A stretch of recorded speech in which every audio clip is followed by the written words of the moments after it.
Donc Sophie qui demande comment discerner à coup sûr les adjectifs en i des adjectifs en a. Puisqu'effectivement en japonais on a deux types d'adjectifs, comme leur nom l'indique, hein, en i et en a. Donc pour les i, c'est très simple. Si tu as un adjectif qui se termine en i, il y a de grandes chances que ce soit un adjectif en i, puisque tous les adjectifs en i se terminent par i. Donc je t'en donne plusieurs que tu connais peut-être. Takai pour dire cher ou élevé, chisai pour dire petit, okii pour dire grand. J'insiste à chaque fois sur le i, hein, c'est fait exprès. C'est pour vous montrer qu'il se termine bien en i. On peut avoir aussi le très célèbre kawaii. Faites bien attention, hein, il y a bien deux i. Hein, kawaii pour mignon, adorable. Voilà, tout cela, il se termine en i, il n'y a pas de piège. À l'inverse, des adjectifs en a qui ne se terminent pas du tout en a.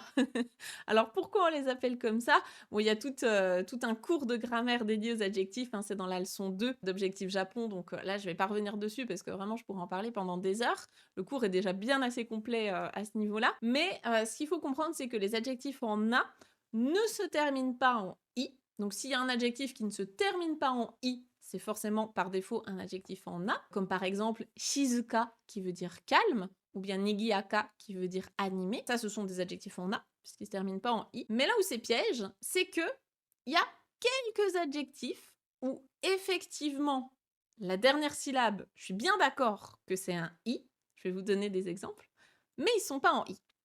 Donc en vérité, il y en a 4 principaux, hein, ça va être ces 4-là sur lesquels il faut vous concentrer, bien faire attention. Il y en a 2, ce sont des allongements, puisque un «et» suivi d'un «i» en japonais, c'est un «et» allongé, hein.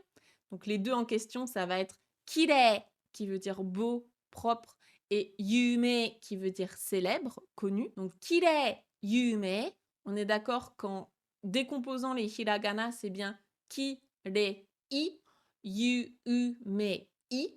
Mais comme ce sont des allongements, et si vous regardez l'écriture en kanji, il n'y a pas de i qui dépasse, hein, c'est juste 2 kanji à chaque fois. Donc kirei, yume, ça ce sont des adjectifs en na. Et les 2 autres, là qui sont par contre beaucoup plus pièges, ça va être kirai, donc kirai, pas kirei, hein, kirai qui veut dire détester, quelque chose qu'on déteste, dont on a horreur, et saiwai qui veut dire heureux ou chanceux. Donc saiwai, je pense que c'est un adjectif qui est un peu plus rare pour les grands débutants. En général, on n'en a pas trop besoin.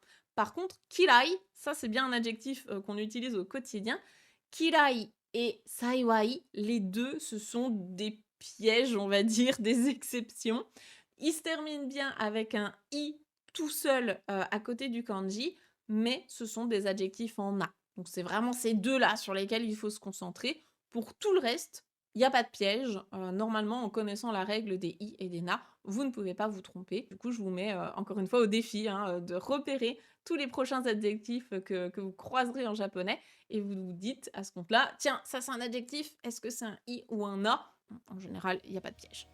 À part ceux que je viens de vous citer, vraiment tout le reste, c'est vous pouvez y aller les yeux fermés.